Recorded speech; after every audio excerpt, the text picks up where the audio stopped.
हनुमान जयंती विशेष हनुमान जी की भूली हुई शक्ति की अद्भुत कथा। हनुमान जी का जन्म होते ही समस्त देवता आनंदित हो उठे। वे कोई साधारण बालक नहीं थे, बल्कि भगवान शिव के अंश और पवन देव के पुत्र थे। जन्म के साथ ही उन्हें असीम शक्ति, बुद्धि और पराक्रम का वरदान प्राप्त था। एक दिन की बात है, नन्हे हनुमान जी को बहुत भूख लगी। उन्होंने आकाश की ओर देखा तो उन्हें लाल लाल चमकता हुआ सूर्य एक पका हुआ फल दिखाई दिया। बालक हनुमान ने सोचा, वाह, कितना सुंदर और स्वादिष्ट फल है, और बिना कुछ सोचे वे आकाश की ओर उछल पड़े। उनकी गति इतनी तेज थी कि देवता भी चकित रह गए। वे सीधे सूर्य की ओर बढ़ने लगे। सूर्य देव को लगा कोई उन्हें निगलने आ रहा है, तो उन्होंने इंद्रदेव से सहायता मांगी। इंद्रदेव ने क्रोधित होकर अपने वज्र से हनुमान जी पर प्रहार किया। वज्र लगते ही हनुमान जी नीचे गिर पड़े और उनकी थोड़ी हनु पर चोट आए। इसी कारण उनका नाम पड़ा हनुमान। ये देखकर पवन देव अत्यंत क्रोधित हो गए और उन्होंने पूरी सृष्टि में वायु का प्रवाह रोक दिया।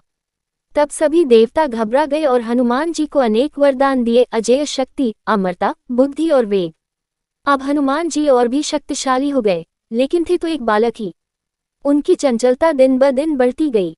वे अक्सर ऋषियों के आश्रम में पहुंच जाते, कभी ऋषियों की दाढ़ी खींच लेते, कभी यज्ञ की अग्नि में लकड़ियां उलट पुलट कर देते, कभी कमंडल का जल गिरा देते, तो कभी पेड़ों को उखाड़कर खेलते। ऋषि मुनि जानते थे कि यह बालक दिव्य है, इसलिए वे उन्हें दंड नहीं देते थे, लेकिन उनकी शरारतें अब सीमा पार करने लगी थीं। एक दिन हनुमान जी ने एक महान तपस्वी ऋषि के यज्ञ में बाधा डाल दी। उन्होंने यज्ञ वेदी को बिगाड़ दिया और पवित्र आसन को आकाश में उड़ा दिया। तब ऋषि ने गंभीर होकर कहा, हे अंजनी पुत्र, तुम अपनी शक्तियों का दुरुपयोग कर रहे हो, इसलिए मैं तुम्हें श्राप देता हूं कि तुम अपनी सारी शक्तियों को भूल जाओगे और तुम्हें उनका स्मरण तभी होगा जब कोई तुम्हें याद दिलाएगा। ये श्राप वास्तव में एक वरदान था। श्राप मिलते ही हनुमान जी शांत हो गए। उन्हें याद ही नहीं रहा कि वे कितने शक्तिशाली हैं।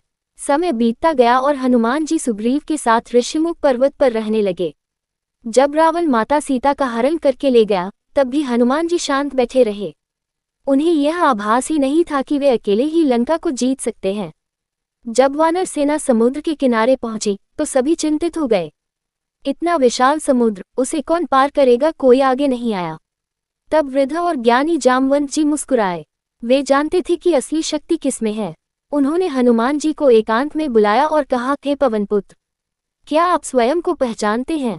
आप वही हैं जिन्होंने बचपन में सूर्य को फल समझकर निगलने का प्रयास किया था।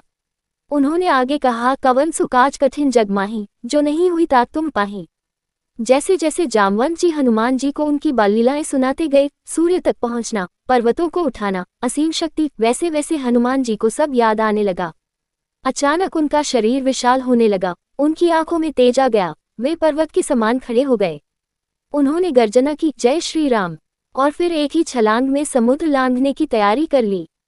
यही वह क्षण था जब एक भूला हुआ बल जाग उठा और एक सच्चे भक्त का उदय हुआ। ये कथा हमें सिखाती है कि शक्ति होने पर भी विनम्र रहना चाहिए। अहंकार विनाश का कारण है। सही समय पर ही असली क्षमता जागती है और भगवान की भक्ति सबसे बड़ी शक्ति है। जीतू भाई बजरंगबली के भक्त की ओर से आप सभी को हनुमान जयंती की हार्दिक शुभकामनाएं। जीतू भाई बजरंगबली के भक्त की ओर से आप सभी को हनुमान जयंती की हार्दिक शुभकामनाएं। अगर आपको ये कथा पसंद आए तो लाइक, शेयर और सब्सक्राइब जरूर करें।